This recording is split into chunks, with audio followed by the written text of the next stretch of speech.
Bem-vindo ao projeto final Técnica Feynman com relação à disciplina de Química. Precisamos compreender que erros na química poderão ser erros sistemáticos ou erros aleatórios. Perceba, se o erro é aleatório, ele é RAP. Se o erro é sistemático, ele é RAED.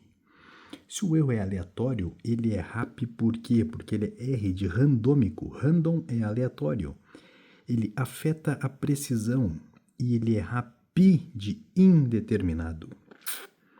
Perceba, aqui nós temos um caso de erro aleatório. Se eu aumento a precisão, eu diminuo o desvio padrão. A precisão é isso, são vários resultados próximos uns aos outros, mas distante do resultado exato.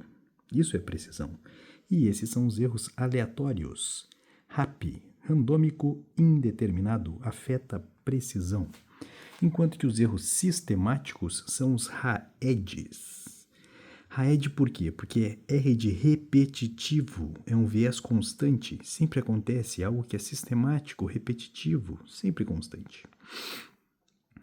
Algo que afeta a exatidão, por isso que é RAED. O sistemático é RAED, de exatidão, afeta a exatidão. Significa dizer que quanto menor a exatidão, a média estará mais distante do valor. E também ele é um tipo de erro determinado. RAED, exatidão e determinado, é um erro sistemático. Agora, com relação aos erros absoluto e erro relativo. O erro absoluto, ele é equivalente ao valor da média menos um valor de referência. Isso é um erro absoluto. E um erro relativo, ele é basicamente o valor de erro absoluto sobre o valor real. Então, essas são as fórmulas de cálculo de erro. Erro aleatório, erro sistemático, erro absoluto e erro relativo. Com relação à titulação, erros de titulação ou erro do indicador. O erro da titulação ele é calculado da seguinte forma. Ele é o ponto final, que é obtido a partir do experimento, né? Então, o ponto final ele é experimental, menos o ponto de equivalência. O ponto de equivalência é um ponto teórico, né? Dividido pelo ponto de equivalência teórico. Então, o erro de titulação ele é basicamente isso, é o ponto final experimental menos o ponto de equivalência dividido pelo ponto de equivalência vezes 100, para termos um percentual. Simples assim. Agora, com relação à pressão osmótica e temperatura de congelamento. Como é que nós calculamos isso? A pressão osmótica ela é calculada da seguinte forma. Π, que é basicamente o equivalente à pressão osmótica, é igual a M de molar, ou seja, mol por litro, vezes R, vezes T, vezes I. O que é o I? O I é um fator de correção. Se tivermos, então, diante de substâncias iônicas, qual é o número de íons que se forma? Basicamente é isso. E essa temperatura, então, na pressão osmótica, ela deve estar sempre em Kelvin. Sempre em Kelvin. E como que eu calculo a temperatura de congelamento? Temperatura de congelamento é um ΔTc, né? Perceba, esse ΔTc, temperatura de congelamento, ele será atribuído em Celsius, enquanto que a temperatura na pressão osmótica tem que ser sempre em Kelvin. Outra diferença, a temperatura de congelamento, eu não vou usar a molaridade, não é mol por litro. Eu não uso molar, eu uso molau. Molau é o quê? É mol por quilo, isso é molau. Nós vamos ter, então, Kc, que é uma constante, e também o fator de correção, que é basicamente um número de íons. Então, é assim que eu calculo pressão osmótica, πmRTI, e temperatura de congelamento, ΔT, Kcmi. Precisamos compreender a correlação entre as grandezas. Quanto mais soluto, maior será a minha pressão osmótica. Quanto mais soluto, mais partículas. Quanto mais partículas, maior a massa molar. Então, todas essas grandezas são proporcionais. Soluto, pressão osmótica, partículas e massa molar. E elas são inversamente proporcionais à pressão de vapor e também ao ponto de congelamento. São as duas grandezas que são inversamente proporcionais à quantidade de soluto, de partículas e da pressão osmótica. E temos também a relação com o ponto de ebulição. Então, quanto mais soluto, mais partículas, mais massa molar, maior o ponto de ebulição. Maior a superfície de contato. Quanto maior a superfície de contato, ligações saturadas simples. Que também será maior a grandeza das forças entre os átomos. É basicamente de London, de polo, pontes de hidrogênio e íon de polo. Essa é a ordem da grandeza das forças entre as moléculas. Precisamos compreender agora a diferença entre ácidos e bases, segundo cada um deles. Arrhenius diz que um ácido é uma substância que libera H+, enquanto que uma base é uma substância que libera OH-. Bronsted-Lowry disse que o ácido é um doador de próton, como se fosse um H+, enquanto que uma base é um receptor de próton. E o Lewis? O Lewis disse que um ácido é um receptor de elétrons. Perceba, é o inverso do Bronsted-Lowry. No Bronsted-Lowry, o receptor é de prótons e é uma base. No Lewis, ele é um receptor de elétrons. O ácido é um receptor de elétrons para o Lewis. E, por ele receber uns elétrons, ele é o eletrófilo, tem afinidade pelos elétrons. E a base para Lewis é o doador de elétrons. Portanto, se ele doa o elétron, ele perde o elétron. Ele é o nucleófilo. Esses são os conceitos de ácido-base, segundo alguns deles. Com relação ao tampão, como eu calculo o tampão? O pH do tampão é calculado da seguinte forma. pH é igual ao P do Ka mais logaritmo da concentração do sal sobre a concentração do ácido. Ou também ele pode ser calculado da seguinte forma. O pH é igual a menos log de Ka mais log do sal, da concentração do sal, pela concentração do ácido. O que importa é que são as relações, perceba. Quanto maior o Ka, mais acidez. Então, quanto mais Ka, mais ácido. Agora, o pKa é o inverso. Quanto menor o pKa, maior a acidez. E o ácido forte, ele basicamente estará sempre, ele é equivalente a uma base conjugada fraca. Então, se o teu ácido é forte, a base conjugada, que vai ser oriunda dele, será uma base fraca. Simples assim. E aqui temos um exemplo de como calcular isso. O pKa. O pKa nós já descobrimos que ele é o inverso. Quanto menor o pKa, mais ácido. Como que eu calculo um pKa? O valor de pKa será, por exemplo, 14 igual a 14 menos pKb, que é o pK da base. E aí nós vamos obter um valor de pKa. Quanto menor o pKa, mais ácido. Lembre disso. Dando sequência, agora vamos fazer a análise gravimétrica. Com relação à análise gravimétrica.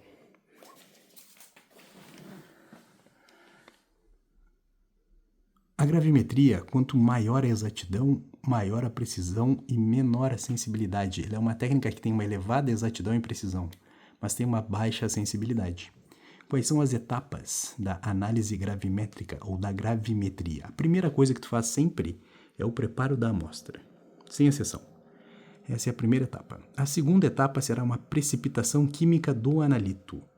Se o analito for um cátion ou um ânion, nós teremos então duas etapas. Uma primeira etapa de nucleação, onde será baixo quanto menor o KPS para suspensão coloidal, poderá ocorrer o efeito Tyndall, que não precipita. Coloides não precipitam. E temos também a etapa 2, uma etapa de cristalização, onde será aumentada então a concentração das partículas, proporcionando uma supersaturação relativa. E essa supersaturação relativa pode ser calculada por SR igual a K menos S sobre S.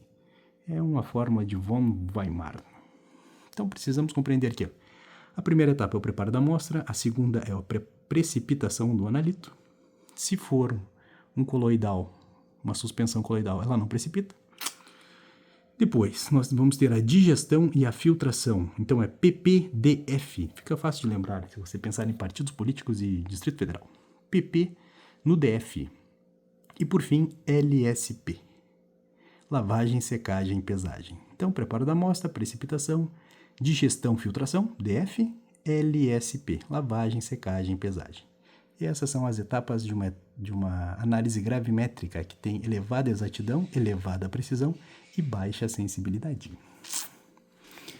Passando agora ao estudo da cinética química. A energia de ativação nada mais é do que a energia pode ser calculada por EA igual à energia máxima menos a energia dos reagentes. Energia de ativação sempre se correlaciona com a energia do reagente, não do produto. Quanto maior a energia de ativação, essa será, portanto, a etapa lenta da reação.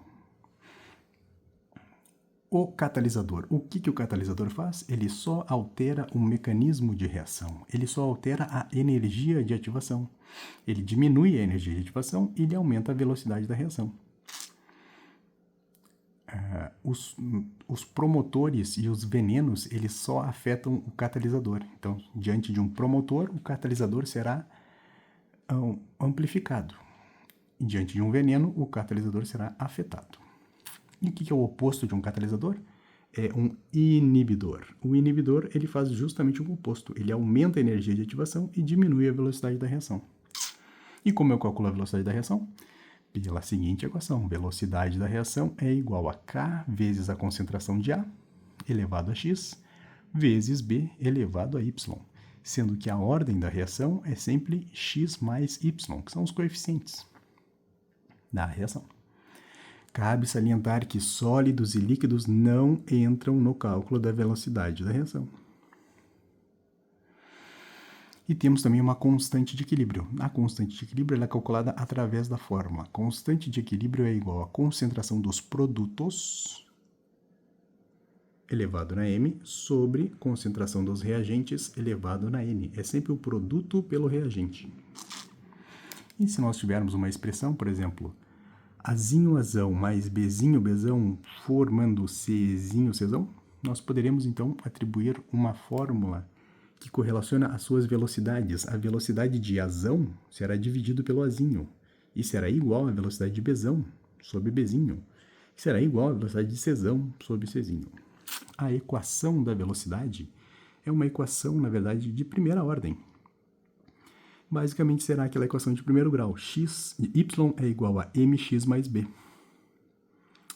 E perceba, nós temos aqui outras duas equações que correlacionam o logaritmo natural de k é igual a menos a energia de ativação sobre r, vezes 1 sobre t, mais o logaritmo natural de a. E o que raios é o a? O a são as colisões. O r é uma constante. E o T, a temperatura é em Kelvin. Basicamente isso. E o valor do EA é o valor da energia de ativação, que é calculada pela energia máxima menos a energia dos reagentes. Simples assim, não é mesmo? E temos aqui também o logaritmo natural da concentração de A em função do tempo. Ela é igual a menos K vezes T, mais o logaritmo natural da concentração de A inicial. Essas são, então, as equações da velocidade, todas de primeiro grau. E temos aqui também uma possível de segundo grau. Uma de segundo grau será basicamente o inverso. 1 sobre AT é igual a mais K vezes T. Antes era menos K vezes T. No segundo grau é mais K vezes T. Mais o inverso da última, que é 1 sobre concentração inicial de A. Basicamente isso, então. Temos a equação da velocidade de primeiro grau e a equação da velocidade em segundo grau. Falando nisso, nós podemos correlacionar essas mesmas formas, essas mesmas equações com a energia livre de Gibbs. Perceba, o ΔG pode ser calculado por menos R vezes T, temperatura em Kelvin, vezes o logaritmo natural de K. E o que raios é a energia livre de Gibbs? Vamos chegar lá. Antes precisamos compreender o conceito de entalpia. Por quê? Porque falamos tão somente da energia de ativação. E a energia de ativação, os catalisadores, enfim, nada disso interfere na entalpia. Não. Por quê? Porque a entalpia é o H, ou o ΔH, é o calor, ou seja, é a energia em transferência. Calor é energia em transferência. Entalpia não é temperatura, entalpia é calor. Por quê? Porque temperatura é só a medida de agitação das moléculas, né? Em uma transformação química há uma pressão constante. Então, isso que é entalpia. Entalpia é o calor Em uma transformação química, a temperatura constante. E como que eu calculo? É sempre o produto menos o reagente. Então, ΔH é o H dos produtos menos o H dos reagentes. Ou eu posso também utilizar essas outras formas. H, ou entalpia, é igual a ΔE mais PDV. PDV é trabalho. Lá na física é trabalho. Pressupondo que ΔE é igual a Q mais trabalho, se o trabalho um for positivo e outro for negativo, ou seja, um é a compressão, trabalho positivo é compressão, trabalho negativo é expansão. Se os valores forem opostos, eu posso dizer, então, diretamente que H, ou seja, a entalpia, é igual a Q. E esse Q também é conhecido pela fórmula do Q-macete. Então, posso dizer que a entalpia é igual a Q e Q é igual ao Q-macete. E o Q também poderá ser interpretado como Q. Q em Coulomb é igual a I, que é a corrente em amperes, vezes o tempo em segundos. Mas de tudo isso, o que nós precisamos assimilar são os valores, as proporções. Assim como um trabalho positivo pressupõe compressão e um trabalho negativo pressupõe expansão, se o meu ΔH e o meu Q forem positivos, estaremos diante de uma reação endotérmica. Se o meu ΔH e o meu Q forem negativos, estaremos diante de uma reação exotérmica. E qual é a diferença entre elas? A endotérmica, ela é positiva. Por quê? Porque ela precisa absorver energia para quebrar as ligações. Então, os reagentes, eles quebram as ligações. E por isso eles precisam de energia. Eles precisam absorver energia. E quando eles formam os produtos, eles formam novas ligações, eles basicamente liberam essa energia. Então, nos produtos é feita a liberação da energia. E por isso que eles são negativos. Basicamente é isso. Com relação à energia livre de Gibbs e à entropia. Perceba, a entropia ela só será igual a zero no 0 Kelvin. A entropia pode ser calculada por K vezes logaritmo natural vezes microestados de um sistema. E ela também poderá ser calculada por entropia é igual ao somatório dos produtos menos o somatório dos reagentes. Perceba, é sempre produto e reagente. Produto menos reagente. É sempre o produto menos reagente, em todas as fórmulas. Inclusive da constante. A constante é produto sobre reagente. O produto é sempre o primeiro. Com relação à energia livre de Gibbs, ela será igual a zero no equilíbrio químico. Somente no equilíbrio químico. A fórmula do cálculo da energia de Gibbs é ΔG é igual a ΔH, que é entalpia, menos T vezes ΔS. O T é temperatura, ΔS é entropia. A partir desta fórmula e desta outra fórmula, que é o ΔG igual a menos R vezes T vezes logaritmo natural de K, nós poderemos obter, então, valores de energia livre de Gibbs. E daí? E daí que nós precisamos compreender essas relações. Perceba, se o ΔG e o ΔH, eles são diretamente proporcionais. Portanto, se um for positivo e o outro também for positivo, o nosso ΔS, a entropia, é negativa. Eles são grandezas inversamente proporcionais, perceba. No caso, se os dois são positivos, ΔG e ΔH positivo, e o ΔS é negativo, o que significa um ΔS negativo? Significa uma desordem menor, ou seja, significa que está em ordem. Significa um sistema heterogêneo, ou seja, algo que não é espontâneo, porque na natureza a entropia tende a aumentar sempre. A entropia é sempre positiva. É por isso que as reações são espontâneas quando o nosso ΔS é maior que zero. As reações elas são espontâneas quando o nosso ΔG ou o ΔH é menor que zero. Por quê? Perceba a relação. A relação de ΔS e ΔG e ΔH é sempre oposto. O ΔG e o H são sempre iguais. Tem sempre o mesmo sinal. Supondo que os dois sejam negativos e a entropia está aumentando, a entropia é maior. Ó. Se a entropia é maior que zero, aumenta a desordem. Se aumenta a desordem, diminui a ordem. Isso é uma coisa espontânea, uma coisa natural. É um sistema homogêneo, ou seja, os produtos estão sendo convertidos, os reagentes estão sendo convertidos em produtos. Esse é um processo espontâneo e pode ser exemplificado, por exemplo, pela pilha. O que acontece na pilha? A pilha ela tem um potencial padrão de redução maior que zero. Por isso que ela é um processo espontâneo. O contrário seria um processo não espontâneo, que é o caso da eletrólise. Na eletrólise, o potencial padrão de redução é menor que zero. Então, sempre que o ΔS for menor que zero ou o potencial padrão de redução for menor que zero, estamos diante de um processo não espontâneo. Estamos, portanto, diante do caso da eletrólise. Por fim, existe uma fórmula final de cálculo da energia livre de Gibbs, que é o ΔG é igual a menos N, N é o número de elétrons, vezes F, que é uma constante de Faraday, vezes o potencial padrão de redução. Então, ΔG menos NFE. Falamos previamente de pilhas. Precisamos compreender, então, conceitos de eletrólise e pilhas. A pilha nada mais é do que a pipoca. A pilha é o polo... Na pilha, o polo positivo é o cátodo. E na eletrólise é o oposto. Na eletrólise aquosa ou ígnea, o polo positivo é o ânodo. Então, uma é o oposto da outra. Simples assim. O que acontece no cátodo? O cátodo é o crepe. Crepe aonde? O cátodo no cátodo ocorre a redução. A redução é do quê? É do NOx. Diminui o NOx. Diminui o NOx por quê? Porque ganha ou recebe elétrons. Ele se torna, portanto, o agente oxidante. Quem reduz, ele diminui o NOx, ganhou, por quê? Porque ganhou elétrons e se tornou um agente oxidante.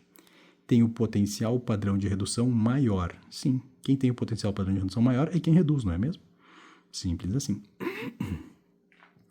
Além disso, o cátodo, além de sofrer a redução, ele engorda. A placa dele sofre deposição e engorda. E o cátodo, na pilha, é o polo positivo. Enquanto que o ânodo é onde estaremos sofrendo a oxidação, porque aonde o ânodo sofre a oxidação. Quem sofre a oxidação aumenta o NOx. Se aumenta o NOx é porque ele perde ou doa os elétrons, tornando-se, portanto, o agente redutor. O agente redutor é aquele que tem menor potencial padrão de redução. Por quê? Porque ele sofreu a oxidação. Se ele sofreu a oxidação, ele tem um potencial padrão de redução menor. E ele, para fins de cálculo, terá que ter o seu valor invertido. O sinal do seu valor será invertido. Lembrando que na pilha, o ânodo é o polo negativo. E também o eletrodo irá diminuir. Então, você tem que se lembrar do crepe aonde? O cátodo sofre redução, engorda é o polo positivo. O ânodo sofre a oxidação, é negativo e diminui. E o fluxo de elétrons é sempre do polo negativo para o polo positivo. Isso na pilha. Na eletrólise é o oposto. Na eletrólise basta você saber que o polo positivo será o ânodo. E aí? E aí que o ânodo é o positivo e o cátodo é o negativo. Então, os elétrons irão se mover do cátodo para o ânodo, na eletrólise aquosa. O ânodo, na eletrólise aquosa, será formado por ânions sem oxigênio, OH, ânions oxigenados ou flúor, nesta ordem. E o cátodo será formado por cátions, H+, grupo 1A, 2A ou alumínio mais 3. E a fórmula final de cálculo de potencial de redução é basicamente o potencial de redução de quem oxida mais o potencial de redução de quem reduz. Ou basicamente você pega lá quem sofreu a oxidação, você inverte o sinal dele e soma com quem sofreu a redução. Esse é o estudo, então, da eletrólise e da pilha. Precisamos agora adentrar o estudo da química orgânica. Com relação à química orgânica, nós temos álcoois primários ou secundários. Perceba, se um álcool é primário, sofre uma oxidação, ele acaba gerando o quê? Um aldeído e um ácido carboxílico. Então é isso que um álcool primário se transforma após sofrer uma oxidação. Se ele for um álcool secundário e ele for oxidado, ele vai originar uma cetona. Interessante, não é mesmo? E perceba, tanto o aldeído quanto a cetona são os compostos intermediários, quer dizer, são os compostos estáveis, que são oriundos do enol. O enol é um álcool com uma ligação dupla. É basicamente um composto instável. Então, por tautomeria, que é basicamente uma isomeria plana de função, esse enol, por ser instável, ele irá originar um aldeído e uma cetona. Então, perceba, essa relação que existe entre álcoois, oxidação de álcoois primários e secundários, e enóis, que são substâncias instáveis. Se nós reduzirmos, no caso, um aldeído reduzido, ele é reduzido a alcano. Precisamos saber que o ácido carboxílico, dentre todas as substâncias orgânicas, é o que possui a maior acidez. O segundo em acidez será depois um fenol. E, por fim, o terceiro será um álcool em acidez. Precisamos compreender também que um alceno ou um alcino secundário, ou também substâncias de ozonólise, todos eles irão originar ácidos carboxílicos. A fórmula do alceno é CN2N. A fórmula do alcano é CN2N mais 2. E a fórmula do alcino é CN2N menos 2. Precisamos compreender também que na ozonólise, um alceno terciário, ozonólise e alcenos terciários originam cetonas. E essas cetonas, se sofrerem redução, serão reduzidas a alcanos, assim como os aldeídos. Interessante, não é mesmo? Agora, com relação a outras funções orgânicas, o fenol. O fenol é o segundo em acidez, só perde para o ácido carboxílico. O fenol, ele é sopa. Fenol é sopa. Por quê? Porque se nós tivermos então um OH ligado a esse anel benzênico, ele irá orientar os próximos ligantes. Então, com exceção dos halogênios, saturados são direcionados para ligações orto e para ativadores. Decore isso. Agora, se a esse anel benzênico nós não tivermos um fenol, nós tivermos uma outra substância que tem uma ligação dupla, ou seja, uma ligação insaturada, se essa ligação insaturada, ela orienta a ligação dos próximos ligantes na posição meta e não mais na posição orto e para. E, além disso, o composto insaturado, ele orienta a meta e ele é desativador. E essa é a diferença, então. Perceba, com exceção dos halogênios, os saturados orto para ativadores é a orientação, enquanto que os insaturados orientam em meta e são desativadores. E a regra de Huckel diz que 4N mais 2 é igual ao número de elétrons π, se você precisar calcular o número de elétrons π. Agora, outras funções orgânicas. Temos o éter. O que é o éter? O éter são dois radicais ligados por um OH, por um O. Ele é basicamente um heteroátomo. Como que funciona a nomenclatura dos éteres? Basicamente, o primeiro radical é oxi e o segundo radical será ano. Isso é um éter. Perceba a similaridade e a diferença para um éster. O éster ele também tem aquele heteroátomo ali. Só que além do heteroátomo, ele tem uma carboxila. O carbono irá se ligar ali e teremos uma carboxila. E nesse caso, a nomenclatura será atu-de-ila. Enquanto que o éter é oxiano, a nomenclatura do éster é atu-de-ila. Por fim, nós temos as aminas e as amidas. Você pode perceber que a diferença de uma amina para uma amida é que a amina não tem bola, ou seja, quem tem a carboxila, ou C ligado com 2, é a amida. Simples assim. Por fim, vamos compreender agora a isomeria espacial. Isomeria espacial geométrica. Nós podemos, então, ter os complexos cis, ou pode ser o Z também, cis com Z de juntos, ou os trans de transe. Então, se for trans ou E, é a mesma coisa. Se for cis ou Z, é a mesma coisa. E temos também exemplos de isomeria espacial óptica, que são os enantiômeros, que são imagens especulares.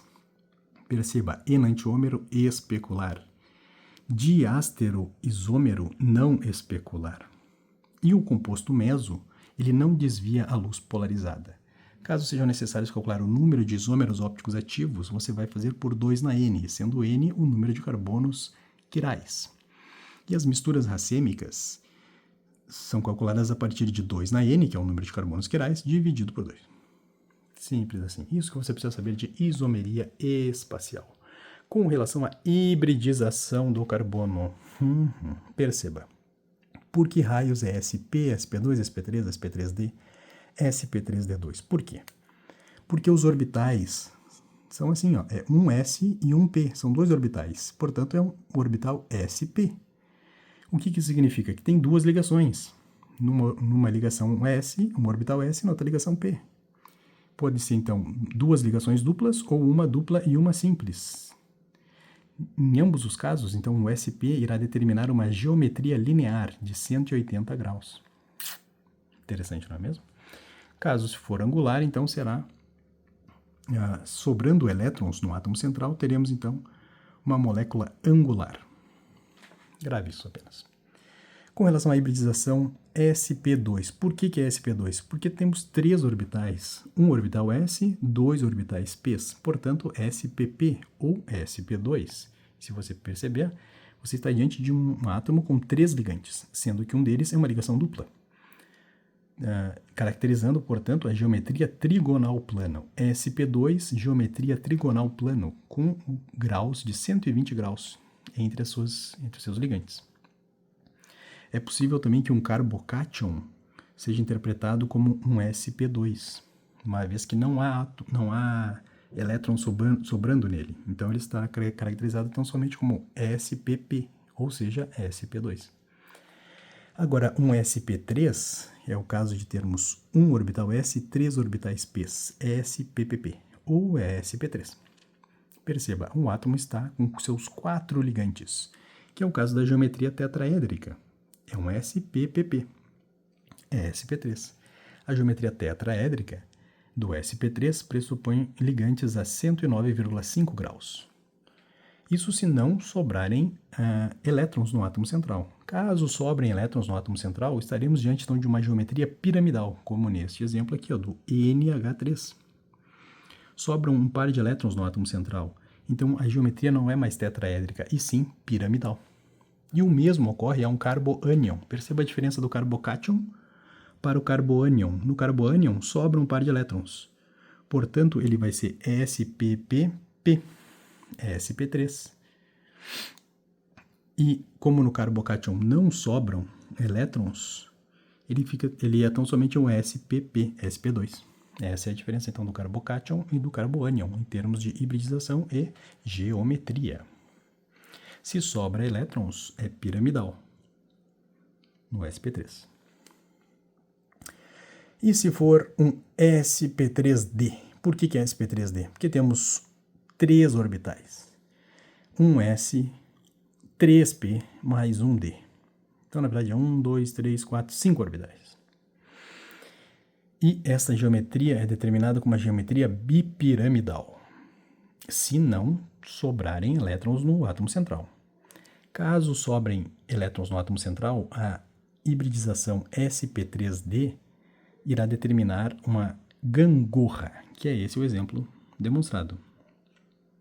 Ou uma geometria em forma de T. Se sobrarem 2 pares de elétrons no átomo central, aí estaremos diante, então, de um sp3d em forma de T.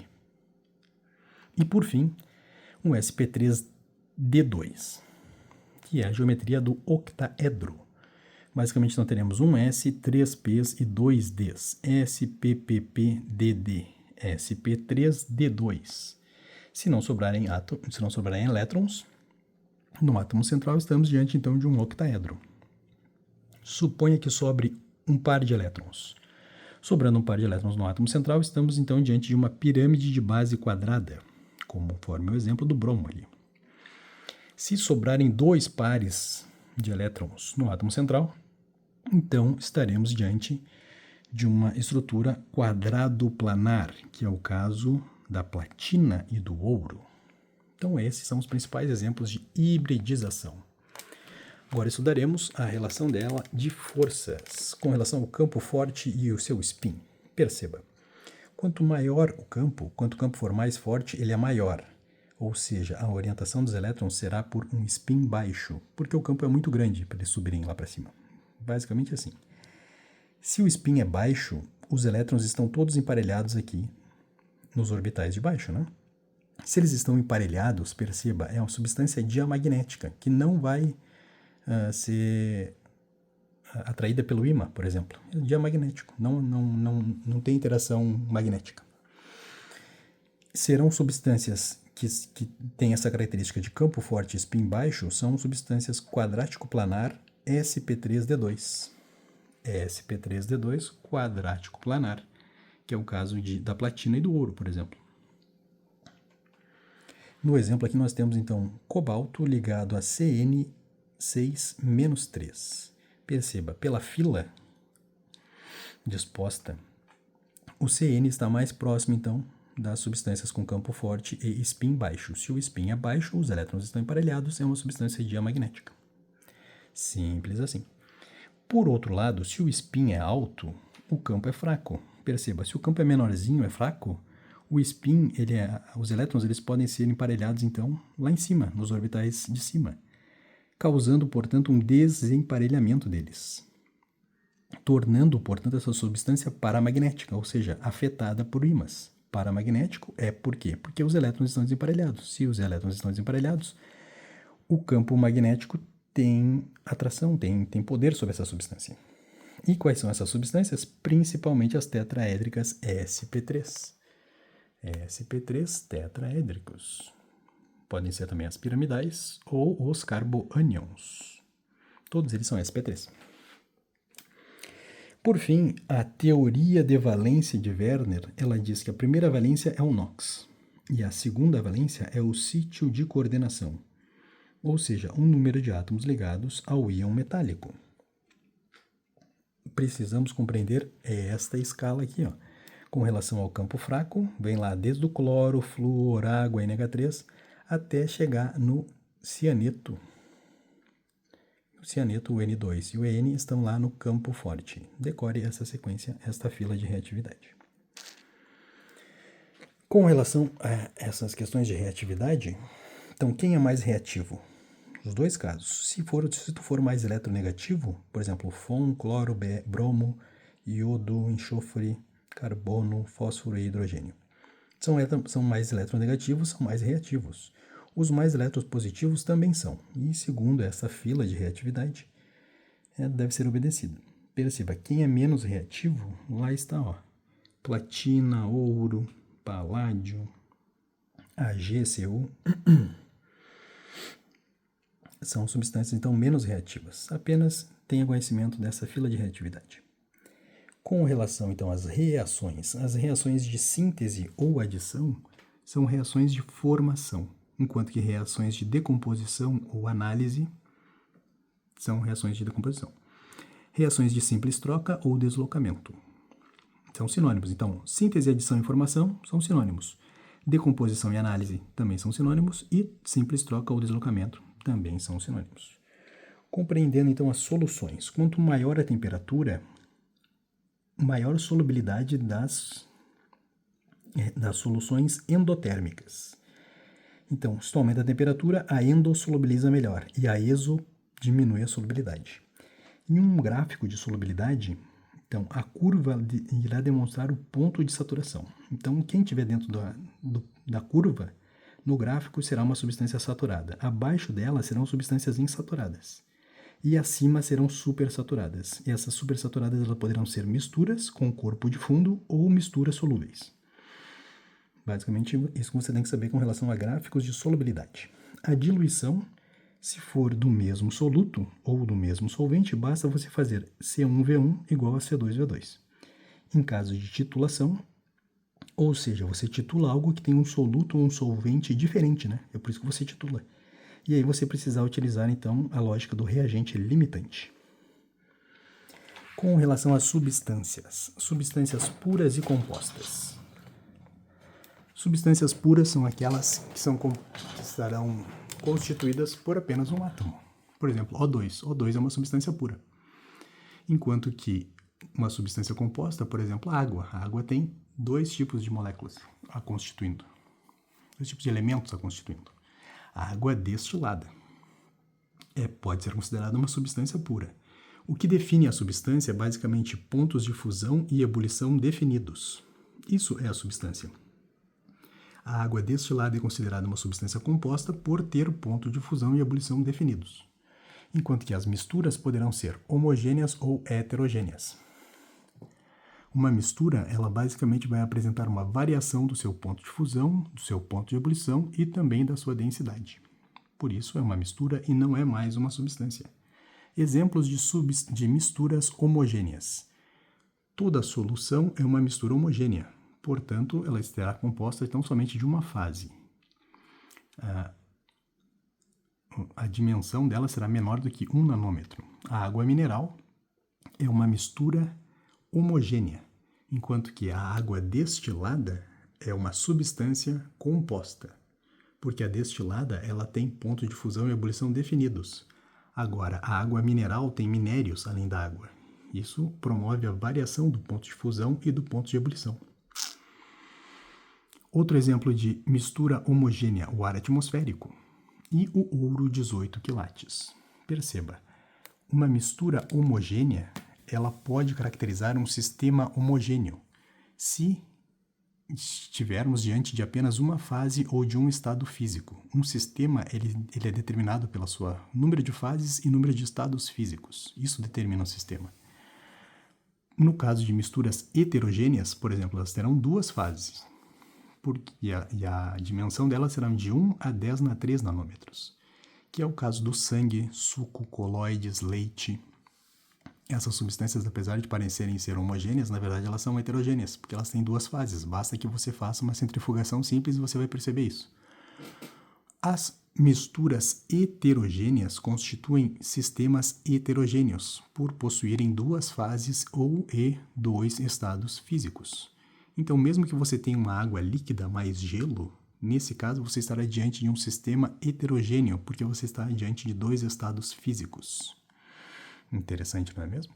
Ainda com relação às misturas, existem dois tipos de misturas muito peculiares que você tem que saber. Misturas eutéticas são aquelas que têm um ponto de fusão constante. E misturas azeotrópicas são aquelas que possuem o ponto de ebulição constante. Então, essa é a diferença de uma mistura eutética para uma mistura azeotrópica. Por fim, nós temos ainda as suspensões. Suspensão. O que raiz é uma suspensão? A suspensão ela é heterogênea, e é basicamente poeiras, ou remédios, ou pós. Você percebe que a dimensão dela é muito grande, ela é maior do que 10 na 3 nanômetros, e ela é literalmente visível a olho nu. Então, essa basicamente é a diferença entre a substância, pura composta, mistura, homogênea ou heterogênea, e suspensão. Suspensão sempre heterogênea. Por fim, precisamos saber os cálculos básicos de concentração. Concentração é massa em gramas por volume em litros, também conhecida como concentração comum. A molaridade, molar, é o número de mols sobre o volume em litros, e o número de mols também pode ser calculado por massa em gramas dividido pela massa molar. Isso é a molaridade. Agora, a molalidade, o molau, é o número de mols sobre a massa em quilogramas. Então, mol por quilograma é molau.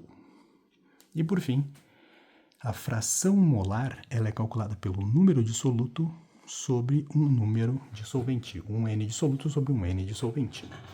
E esse é o overview final da química.